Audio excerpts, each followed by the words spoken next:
ایک لبنان کا ڈاکٹر ہے، کہتا میرے باپ کسان ہے، اس نے بڑی محنت کر کے مجھے آسٹریلیا بھیجا، میں ڈاکٹر بنا، MBBS ڈاکٹر۔ جب واپس آیا تنخواہ اچھی تھی، پڑھا لکھا تھا، لیکن کہتا ہے زندگی کے کچھ ایسے مسائل آئے کہ ان مسائل کی وجہ سے میں خودکشی کرنے چلا گیا۔ میں نے زہر لیا، پائزن لیا، گھر آیا، زہر کو کھانا چاہا، لیکن دروازے پہ دستک ہوئی۔ جب دروازہ کھولا تو میرے بچپن کا دوست گھر میں داخل ہوا۔ وہ جیسے گھر میں آیا اس نے میز پہ زہر کو دیکھا، کہا دوست یہ کیا کر رہے ہو؟ کہ زندگی کے مسائل نے تنگ کر دیا، پریشانیوں اور آلام نے حیرت میں ڈال دیا، بس یہی راستہ تھا کہ میں زہر کھا کے خود کو ختم کر دوں۔ کہ لیکن وہ پڑھا لکھا زیادہ نہیں تھا، لیکن اس میں روحانیت کی طاقت بہت زیادہ تھی، اسپریچول پاور بہت تھا۔ آج بچوں کو اے لیول پڑھائیے، او لیول پڑھائیے، لیکن اس کے ساتھ ساتھ ان کے روح کو بھی بلند کیجیے۔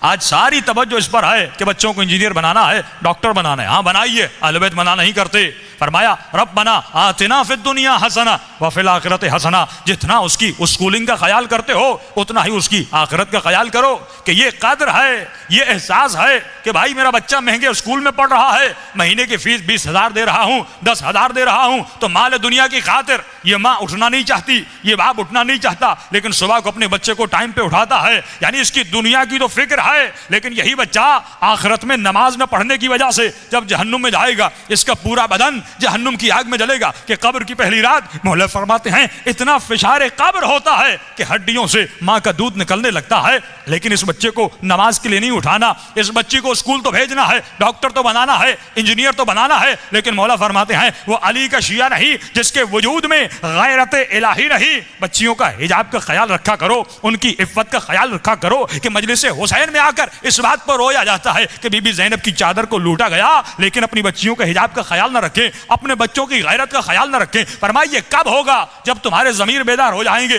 جب تمہارے دلوں میں ایمان داخل ہو جائے گا۔ اب اس ڈاکٹر کو سمجھانے لگا روحانی طریقے سے، موٹیویشن کی، یہ اپنی خودکشی منصرف ہو گیا۔ ایک مرتبہ صبح ہوئی، گھر گیا، اپنے باپ کو یہ ڈاکٹر کہتا ہے کہ بابا آپ نے تو مجھے کچھ پڑھایا ہی نہیں، آپ نے تو مجھے کچھ سکھایا ہی نہیں۔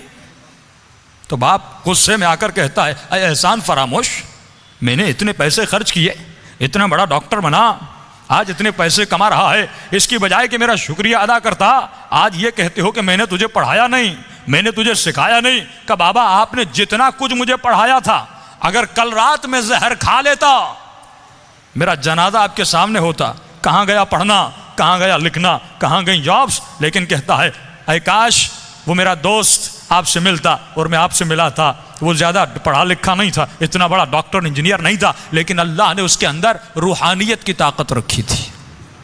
کتنے مصائب و آلام آئے اہل بیت پہ۔ اہل بیت نے کبھی خودکشیاں نہیں کی، وہ کبھی ڈپریشن میں نہیں گئے، وہ کبھی پریشانیوں میں نہیں گئے۔ ہم کیوں پریشان ہو جاتے ہیں؟ کیونکہ ہماری روحانی طاقت بہت کم ہے، ہمارا اسپریچول پاور بہت کم ہے۔ میں کہوں گا مولا یہ طاقت کیسے بڑھے گی، یہ پاور کیسے بڑھے گا، یہ روحانیت کیسے بڑھے گی؟ تو یہی آیت الا بذکر اللہ تطمئن القلوب، فرمایا ہمیشہ اپنی زبانوں کو ذکر پروردگار عالم میں مشغول رکھا کرو۔ آج یہ زبانیں ذکر خدا میں مشغول نہیں۔ دیکھیے اذکار کا بہت فائدہ ہے، ذکر خدا انسان کو یاد خدا میں رکھتا ہے۔